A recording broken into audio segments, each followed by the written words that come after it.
सुप्रभात एवं जय हिंद प्यारे बच्चों। आज मैं आपको अर्थालंकार और उसके 5 भेद बताने जा रहा हूँ। क्योंकि पिछली क्लास में हमने पढ़ा शब्दालंकार और उसके 3 भेद ही पढ़ा। क्योंकि 3 भेद इसलिए पढ़ा हमने अनुप्रास, यमक और श्लेष को, क्योंकि वो हमारे सिलेबस में ही 3 भेद था। ये जो आपका अर्थालंकार है ये हमारे सिलेबस में इसके 5 भेद है, होते तो वैसे सेट हुआ है, लेकिन हमें पढ़ना है बस 5 भेद। तो आइए बहुत आसानी से हम इन 5 भेदों की व्याख्या बता रहे हैं। मैं आपको बताऊंगा कि कैसे ये 5 भेद हैं और इसकी सबसे सरल व्याख्या क्या हो सकती है। तो सबसे पहले हम देखेंगे उपमा अलंकार। अब ध्यान से देखना आप लोग, उपमा अलंकार कैसे है। उपमा अलंकार होता है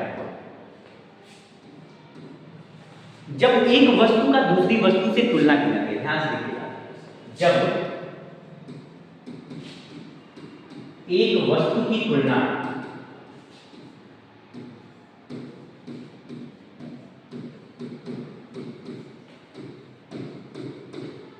दूसरी वस्तु से की जाए,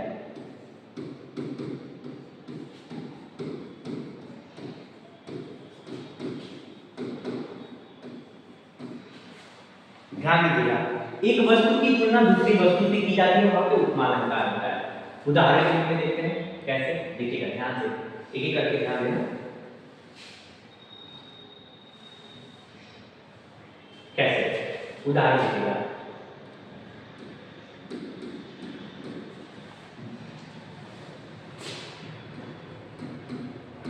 रवि का मुख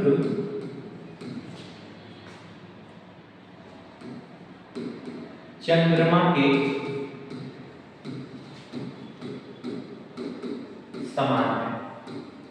देखिएगा यहां पर रवि की जो मुख है उसकी तुलना चंद्रमा से की गई है। ध्यान दीजिएगा, यानी मुख की तुलना चंद्रमा से की गई है, इसलिए यहां पर क्या की जा रही है, यहां पे तुलना की जा रही है। चंद्रमा से क्या की जा रही है, मुख की तुलना की जा रही है। तो हमने आपको अभी परिभाषा में बताया कि जब एक वस्तु की तुलना दूसरी वस्तु से की जाए वहां पर उपमा अलंकार होता है। जैसे मुख की तुलना चंद्रमा से की गई है, रवि का जो मुख है वो किसके समान प्रतीत हो रहा है, चंद्रमा के समान। तो जहां पर तुलना की बात होती है वहां पर उपमा अलंकार होता है। एक और उदाहरण से पढ़ सकते हैं हम अगर चाहें तो, बरसा रहा है रवि, बरसा रहा है रवि। देखिएगा, बरसा रहा है रवि अनल, भूतल तवा सा जल रहा है, भूतल तवा सा जल रहा है। यहां पे क्या बताया गया है कि जो रवि मतलब सूर्य की किरणें हैं, अनल मतलब होता है अग्नि, अनल का अर्थ होता है अग्नि, आग। भूतल मतलब होता है धरती, और तवा तो आप जानते हैं जिसपे रोटी बनाना, तवा। तो देखिएगा, तवा जो धरती है वो कैसी जल रही है, तवे के समान जल रही है, तवे के समान जलना। ध्यान दीजिएगा, उपमा अलंकार में कि जब एक वस्तु की तुलना दूसरी वस्तु से की जाती है तो वहां पर उपमा अलंकार होता है। जैसे रवि का मुख चंद्रमा के समान है, यानी रवि के मुख की तुलना चंद्रमा से की गई, ठीक है। और एक और उदाहरण, बरसा रहा है रवि अनल भूतल तवा सा जल रहा है, यानी जो रवि है सूर्य की किरणें वो गर्मी के मौसम में इतनी आग उड़ेल रही है कि जो धरती है वह तवे के समान जल रही है, ठीक है ना। यानी धरती की तुलना तवे से की गई है। किससे की गई है, धरती की तुलना आपको तवे से की गई है, ठीक है ना। तो ये आपका रहा उपमा अलंकार। अब देखते हैं दूसरा अलंकार करते हैं। दूसरा अलंकार आता है रूपक अलंकार। ध्यान दीजिएगा,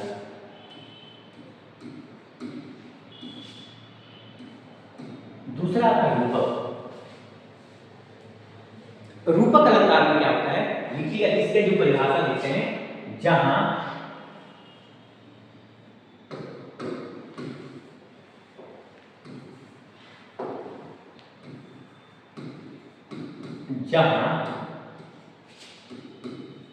गुण की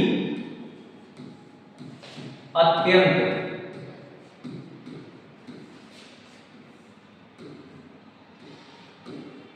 समानता के कारण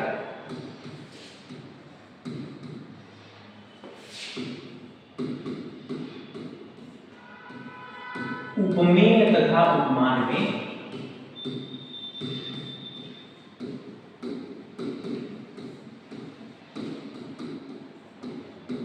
अभेद आरोप कर लिया जाए, अभेद आरोप कर लिया जाए।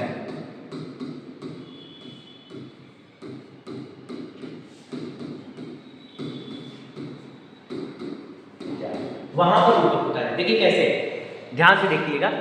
कह रहे कि जहां गुण की अत्यधिक समानता के कारण जब उपमेय का उपमान में अभेद आरोप कर लिया जाता है तो वहां पर रूपक अलंकार होता है। ध्यान से ये कैसे होता है, उदाहरण के द्वारा मैं बताऊंगा आपको कैसे। मान लीजिए जैसे आप देखिए अभेद आरोप आप समझ नहीं पा रहे होंगे। अभेद आरोप का मतलब क्या होता है, बिना भेद किए।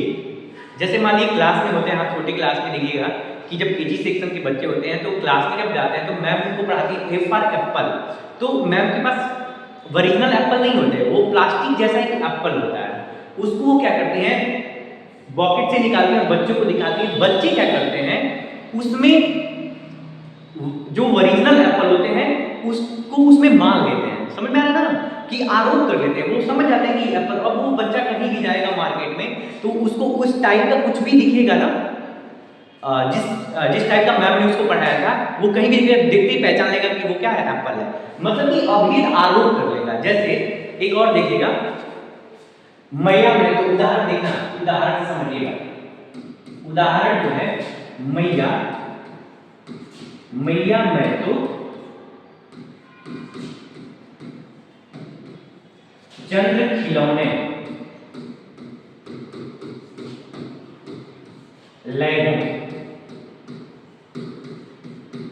एक बच्चा है, बच्चा क्या है आप जानिएगा, जो ईश्वर है वो अपनी मां से कह रहे हैं कि माता, या छोटे बच्चे की बात मान लीजिए कि बच्चा कह रहा है कि मैया मैं तो चंद्र खिलौने ले रहा हूं, मुझे चांद जैसा खिलौना चाहिए। तो मां तो चांद पकड़ के लाती नहीं है, आप तो जानते ही हैं। बच्चे जिद करते हैं कि मुझे चांद चाहिए, तो चांद तो लाएंगे नहीं, क्या करती है, एक ऐसा टॉय लेकर आएंगे जो चांद जैसा, उसके आकार में से चांद जैसे हो। यार मां क्या करती है कि जब देखती है कि चांद ऊपर आसमान में है तो एक टोकरी में वो पानी लेती है और पानी लेकर के उस चांद की परछाई के बीच में नीचे रख देती है ताकि उसमें चांद की परछाई दिखे। बच्चे उसको समझ जाते हैं कि वही चांद है, ठीक है ना। तो यहाँ पे देखिए चंद्र खिलौने लय, खिलौने में ही बच्चे ने क्या देख लिया, चांद का आरोप कर लिया। यहाँ पर यही मतलब है कि जहां गुण की अत्यधिक समानता के कारण उपमेय का उपमान में अभेद आरोप को प्रकट कर लिया जाए, वहां पर आपका रूपक अलंकार होता है। ध्यान दीजिएगा क्यों होता है कि हमने जो खिलौना देखी, मां ने जो खिलौना देखी वो एकदम चांद का आरोप कर दिया, बच्चे ने उसको चांद समझ लिया। जैसे एप्पल को, प्लास्टिक के एप्पल को बच्चा ओरिजिनल एप्पल समझता है, वैसे ही एक और उदाहरण इसका और भी आसानी से समझने के लिए एक बहुत अच्छा उदाहरण है, चरण कमल बंदो हरिदारी। देखिएगा चरण कमल, चरण रूपी कमल, यहीं से पकड़ लिया। जो कमल है, जो चरण है वो किसके समान है, कमल के समान है, कमल रूपी चरण है, कमल ही चरण है। तो यहाँ पे कमल का आरोप कर लिया, ठीक है ना। तो चरण ही कमल है, इसलिए चरण कमल बंदो, ये सूरदास की पंक्तियां हैं। चरण कमल बंदो हरिदारी, जाकी कृपा पंगु गिरलंगे, अंधे को सब कुछ दर्शाई, बहिरो सुने गुंग पुनि बोले, रंग चले से छतंद्राई। और सूरदास स्वामी को नाम है, बार बार बंदों की कृपाई। वो भगवान श्री कृष्ण की चरणों की का वर्णन कर रहे हैं, उसमें ही रूपक अलंकार का प्रयोग किया गया है। तो रूपक अलंकार आपका अभेद रहित आरोप होता है। अगर और किन्हीं पंक्तियों में पहचानने का एक तरीका होता है, किन्हीं पंक्तियों के बीच में अगर विभेदक चिन्ह मिले, ऐसे चिन्ह जब आपको मिल रहे हैं तो उसमें भी लगभग रूपक अलंकार का ही प्रयोग होता है, ठीक है ना। तो ये आपके रहे रूपक अलंकार। अब तीसरा आपका अलंकार पढ़ना है उत्प्रेक्षा अलंकार।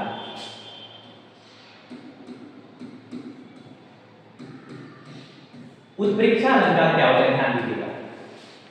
उत्प्रेक्षा में होता है कि जब उपमेय में उपमान की संभावना होती है,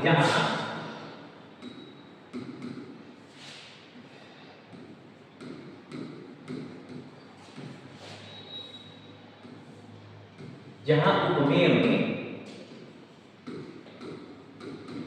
उपमान की संभावना प्रकट की जाती है।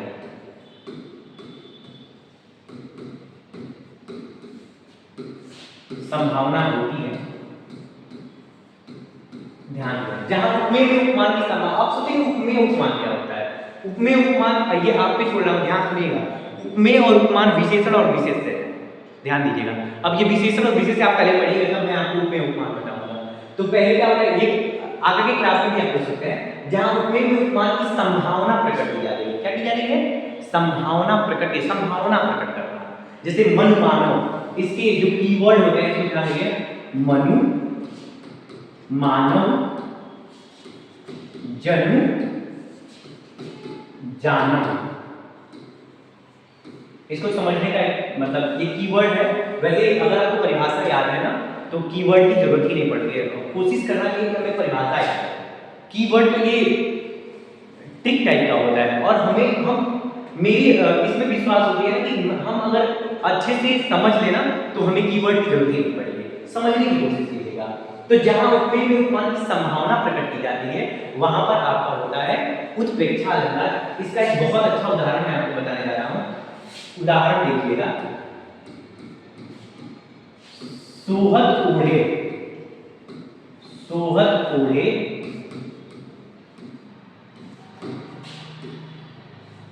सोहत ओढ़े पीतपट, पीतपट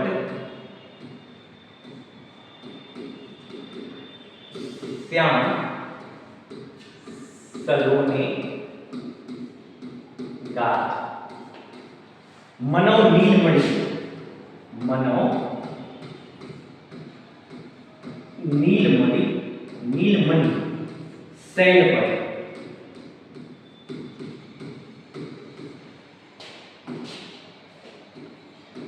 आतक परयो प्रभात।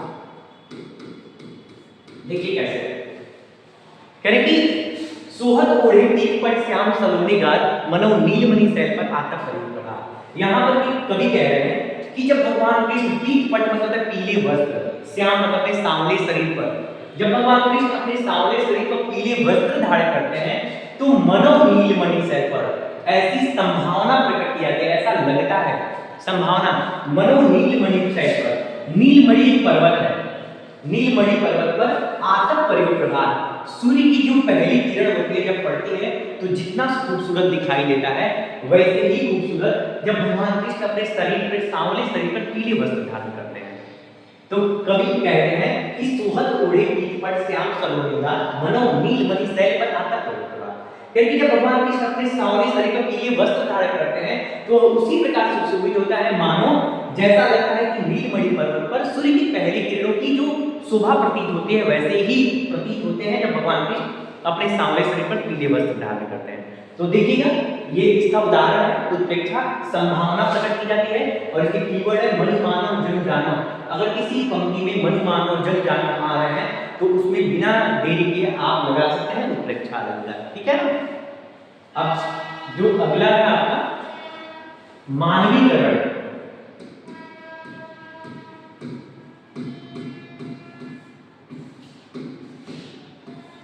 ये मानवीकरण अलंकार क्या होता है, कोई बताएगा आपने?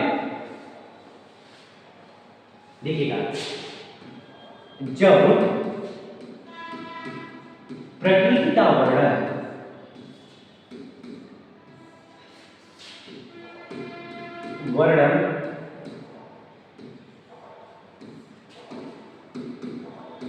मानव रूप में किया जाए,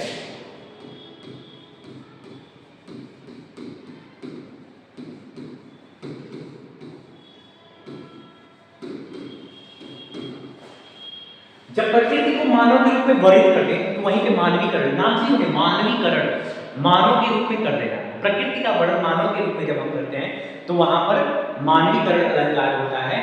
बहुत अच्छे से इसके उदाहरण आपको मैं बताने जा रहा हूं, ध्यान दीजिएगा। इसका जो उदाहरण देखिएगा, इसके बहुत सारे उदाहरण हैं। जैसे सुमित्रानंद पंत का नाम सुना होगा आपने, बहुत अच्छे कवि रहे हैं सुमित्रानंद पंत। उत्तराखंड में इनका जन्म होता है, और वो जितनी भी उनकी कविताएं रही वो प्राकृतिक मानवीकरण अलंकार का प्रयोग उन्होंने किया। अपनी लगभग सभी कविताओं में उन्होंने क्या किया, मानवीकरण तो अब देखिए कैसे मान लो, एक उदाहरण है, मेघ आए, मेघ आए बड़े वन ठन के संवर के। देखिएगा प्रकृति का मानव के रूप में कैसे बन गया है। बादल आ रहे हैं वन ठन के संवर के, तो मेघ मतलब बादल होता है, बादल वन ठन के थोड़े आ सकता है, मनुष्य वन ठन के आता है ना, मनुष्य आता है वन ठन के संवर के, मतलब सच के संवर के, सुंदरता एक आता है। तो उन्होंने प्रकृति, मेघ मतलब कि प्रकृति तत्व है, मेघ क्या है, हमारी ये हमारा नेचर है, और नेचर का वर्णन मानव के रूप में वन ठन की बात की जा रही है, वन ठन के मनुष्य आता है, न कि प्रकृति आती है। तो यहाँ प्रकृति का मानव के रूप में वर्णन किया जा रहा है, इसीलिए यहाँ पे क्या होता है, आपका मानवीकरण अलंकार होता है। एक और उदाहरण देखिएगा इसका, एक और उदाहरण देखो,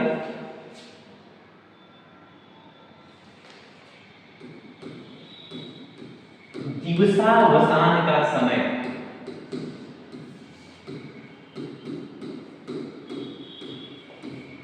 मेघमय आसमान से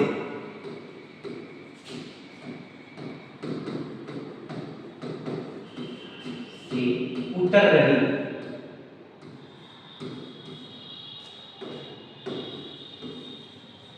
दिवसावसान का समय, मेघमय आसमान से उतर रही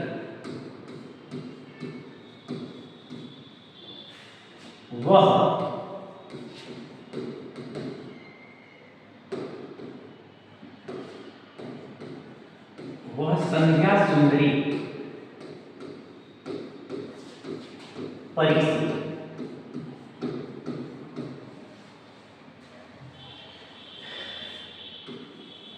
धीरे धीरे, दिवसावसान का समय, मेघमय आसमान से उतरे, वो संध्या सुंदरी परिसी धीरे धीरे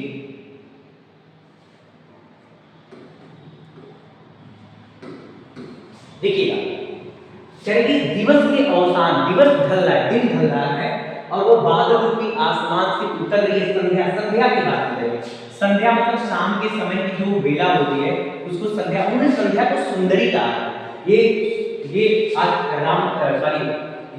पंडित सूर्यकांत त्रिपाठी निराला की पंक्तियां हैं, इन्होंने कहा है कि दिन ढलने का समय हो रहा है और वो बादल रूपी आसमान से उतर रही है संध्या सुंदरी, जो शाम के समय का जो सूर्य की किरणें होते हैं उसको उन्होंने संध्या सुंदरी कहा। और सुंदरी कौन हो सकती है, एक स्त्री ही हो सकती है, इसलिए यहाँ प्रकृति का वर्णन उन्होंने स्त्री से किया है, इसलिए यहाँ पे मानव के रूप में वर्णन किया है, इसलिए यहाँ पर मानवीकरण अलंकार का प्रयोग किया गया है। तो ध्यान दीजिएगा कि जब प्रकृति का मानव के रूप में वर्णन किया जाने लगे वहां पर मानवीकरण अलंकार होता है। जैसे दो उदाहरण मैंने बताया, मेघ आए बड़े बंठन के सवर के, बादल बंठन के आ रहे हैं, यानी बादल की तुलना मनुष्य के रूप से की जा रही है, बादल को मनुष्य के रूप में वर्णन किया जा रहा है। और यहाँ पे संध्या सुंदरी, जो शाम का समय, शाम की बेला है, उसको सुंदरी के रूप में कवि ने बताया है। तो इन दोनों पंक्तियों में मानवीकरण अलंकार का प्रयोग होता है। अब अंतिम जो आपको पढ़ना है, जो अंतिम अलंकार जो आपके सिलेबस में है वो अतिशयोक्ति। ध्यान दीजिएगा, अतिशयोक्ति अलंकार है।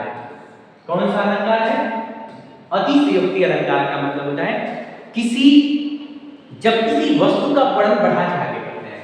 देखिएगा,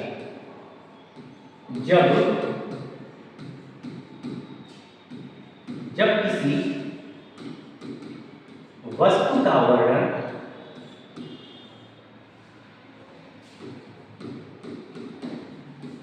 बढ़ा चढ़ा कर किया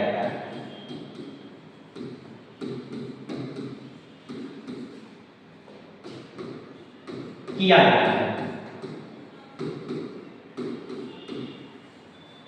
जहां किसी वस्तु का वर्णन बढ़ा चढ़ा के जब हम करना शुरू कर देते हैं, वहीं पर अतिशयोक्ति अलंकार, अतिशयोक्ति का मतलब अतिशयोक्ति कर देना, बढ़ा देना, किसी वस्तु के बारे में बढ़ा देना। जैसे इसके बहुत सारे उदाहरण हैं जो मैं आपको दो उदाहरण से आपको परिचित कराऊंगा।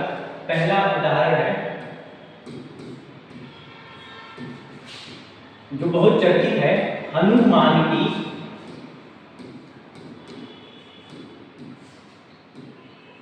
पूंछ में लगन न पाई,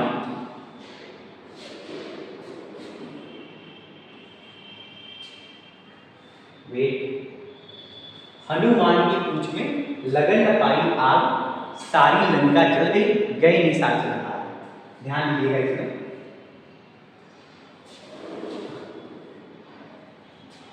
वेट कीजिए 2 मिनट, फिर से देख लीजिए कि जब किसी वस्तु का वर्णन बढ़ा चढ़ाकर किया जाता है तो वहां पर अतिशयोक्ति अलंकार का हम प्रयोग करते हैं। जैसे कह रहे हैं कि जब किसी वस्तु का वर्णन, हनुमान की पूंछ में लगन न पाई आग, सारी लंका जल गई, सारी लंका जल गई, गए निशाचर भाग।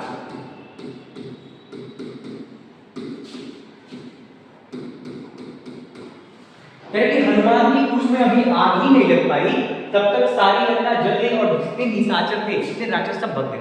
तो ऐसा हो सकता है क्या कि अभी पूंछ में आग लगी नहीं और लंका पूरी जल गई?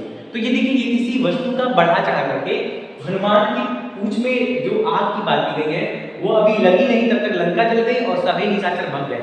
तो यहाँ पे कहने का मतलब है कि वस्तु का बढ़ा चढ़ा करके वर्णन किया जा रहा है, ठीक है ना। तो यहाँ पर अतिशयोक्ति अलंकार का प्रयोग है। एक और उदाहरण लास्ट है, और लास्ट उदाहरण, यही अंतिम उदाहरण पढ़ा के मैं अलंकार के इस पूरे पाठ को मैं यहीं पे बंद करूंगा, खत्म करूंगा। एक देखिएगा बहुत अच्छा उदाहरण लिखा है कि बाण नहीं पहुंचे शरीर पर। ध्यान से देखिएगा, बाण नहीं पहुंचे शरीर पर। फिर से देखिएगा, बाण नहीं पहुंचे शरीर पर, शत्रु गिरे पहले मुंह पर। शत्रु गिरे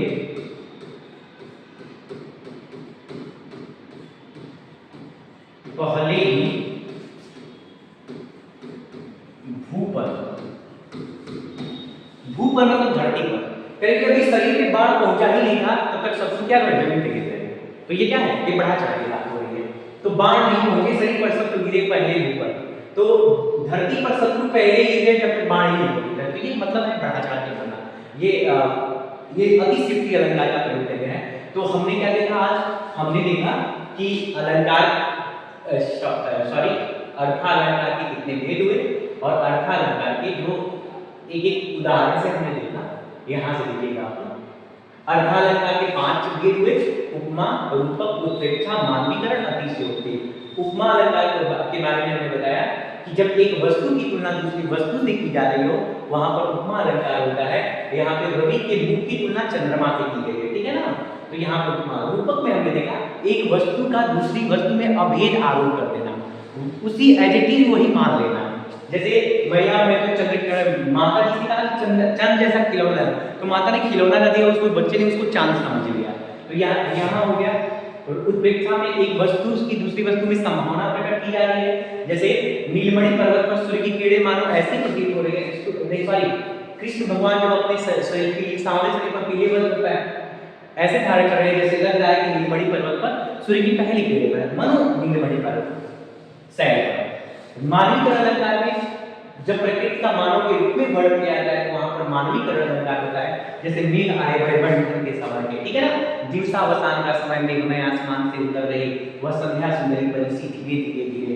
यहाँ पर उन्होंने संध्या को सुंदरी कहा है और सुंदरी स्त्री होती है, ठीक है ना। तो यहाँ पर मानव के रूप में प्रकृति का वर्णन, प्रकृति की संध्या प्रकृति है और सुंदरी मानव के रूप में स्त्री है, तो प्रकृति का मानव के रूप में वर्णन कर दिया गया।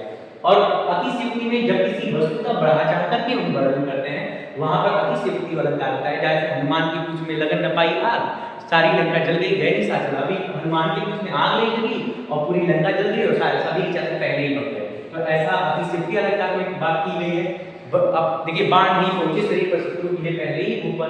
तो ऐसा हो ही नहीं सकता कि बाण भी पहुंचा ही नहीं तब तक शत्रु कैसे गिर सकता है। तो ये हो गया आपका बढ़ा चढ़ की बात की गई है। यहीं पे हम क्या करते हैं, इस पाठ को क्या करते हैं, अलंकार को हम यहीं पे समाप्त करते हैं, ठीक है ना। यहीं पे आपका शब्दालंकार समाप्त होता है, ठीक है। या आपके शब्दालंकार यहीं पे समाप्त किए जाते हैं, ठीक है ना।